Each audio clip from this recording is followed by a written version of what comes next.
1970 সালে একটা জাতীয় নির্বাচন আসলো। সেই জাতীয় নির্বাচনের সময় প্রথম এই এক রাজনৈতিক কৌশল নিল তখনকার এই বাংলাদেশের একজন নেতা শেখ মুজিবুর রহমান সাহেব। তিনি বললেন 1970-এর জাতীয় নির্বাচনের সময় ইশতেহার ঘোষণা করলেন, নির্বাচনী ম্যানিফেস্টো দিলেন, বললেন নৌকা মার্কায় ভোট দাও। যদি আমরা ক্ষমতায় যেতে পারি, নৌকা যদি ক্ষমতায় যেতে পারে, তাহলে এদেশে কোরআন সুন্নাহ বিরোধী কোনো আইন থাকবে না।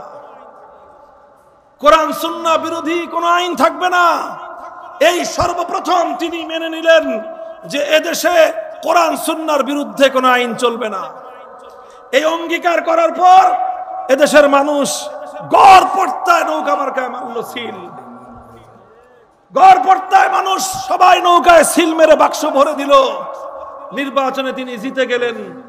তিনি জিতলেন ঠিক, পশ্চিম পাকিস্তানের গাদ্দারেরা তারা বাংলাদেশের মুসলমানদের হাতে ক্ষমতা হস্তান্তর করলো না, বরং ক্ষমতা হস্তান্তর না করে 1971 সালের 25শে মার্চের ভয়াল রাতে তারা নিরস্ত্র বাঙালিদের উপর সশস্ত্র বর্বর হামলা চালালো। 26শে মার্চ বাংলার মানুষেরা তারা স্বাধীনতার যুদ্ধের জন্য ঝাঁপায়ে পড়লো। 9 মাসের রক্তক্ষয়ী মুক্তিযুদ্ধের মধ্য দিয়ে 1971-এর 16ই ডিসেম্বর বাংলাদেশ স্বাধীনতা অর্জন করলো। বাংলাদেশের স্বাধীনতা অর্জন করার কিছুদিন পরে শেখ মুজিবুর রহমান সাহেব এই পূর্ণ সময়টাতেই পাকিস্তানের জেলখানায় তিনি আপ্যায়িত হয়েছেন। জেলখানা থেকে মুক্ত হয়ে লন্ডনে গিয়েছেন। ভারতের ইন্দিরা গান্ধীর সঙ্গে সাক্ষাৎ করে দেখা সাক্ষাৎ করে কথাবার্তা বলে তিনি যখন বাংলাদেশে আসবেন, তখন শ্রীমতী ইন্দিরা গান্ধী শেখ মুজিবুর রহমান সাহেবের মুজিব কোটের পকেটের মধ্যে একটা চিরকুট ধরায় দিলেন। আর সেই চিরকুটের মধ্যে লেখা থাকলো, তুমি যে দেশ গঠন করবা, তোমরা যেই দেশটা স্বাধীন করেছো, সেই দেশের সংবিধান কোরআন সুন্নাহর সংবিধান হবে না।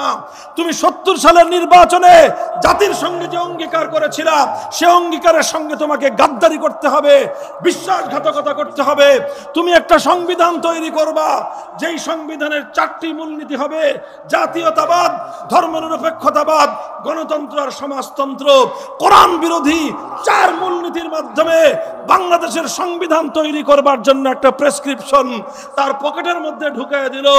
আর সেই প্রেসক্রিপশন নিয়ে শেখ মুজিবুর রহমান সাহেব বাংলাদেশে এসে জাতির সঙ্গে কৃত তার সেই অঙ্গীকার এবং ওয়াদার কথা ভুলে গিয়ে সর্বপ্রথম বাংলার 7 কোটি মানুষের সঙ্গে তিনি গাদ্দারি করে কোরআন সুন্নাহ বিরোধী কোনো আইন তৈরি না করবার সেই অঙ্গীকার থেকে তিনি সরে গিয়ে কোরআনের জায়গায় ইসলাম বিরোধী ধর্মনিরপেক্ষতা নামক কুফরি মতবাদ জাতির উপর চাপিয়ে দিলেন।